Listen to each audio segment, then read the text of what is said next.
ចាសួស្តីពុកម៉ែបងប្អូនទាំងអស់គ្នាថ្ងៃនេះដែរនេះខ្ញុំសូមធ្វើការបង្ហាញពីប្រភេទរទេះសម្រាប់លក់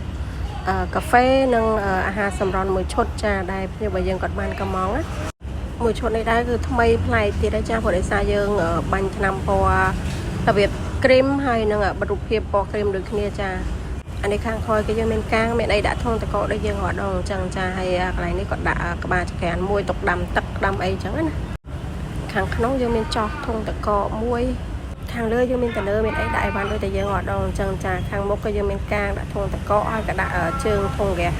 ដាក់អីបានទៀតអញ្ចឹងហើយសម្រាប់មួយឈុតនេះដែរគឺយើងមានក្លុបបិទបើកចាក់សោបានចាគឺពេលដែលយើងឈប់លក់អីគឺអាចរើបានដាក់ចូលក្នុងរទេះចាក់សោយកតែម្ដងចាអញ្ចឹងសម្រាប់ពុកម៉ែបងប្អូនដែលគាត់មានបំណងចង់បានមិនថាប្រភេទអតេកំងដូចក្នុងរូបហ្នឹងឬក៏លក្ខណៈប្រភេទអតេកំងអីផ្សេងៗនេះគឺអាចធ្វើការកំងបានចាតាមរយៈ page នេះផ្ទាល់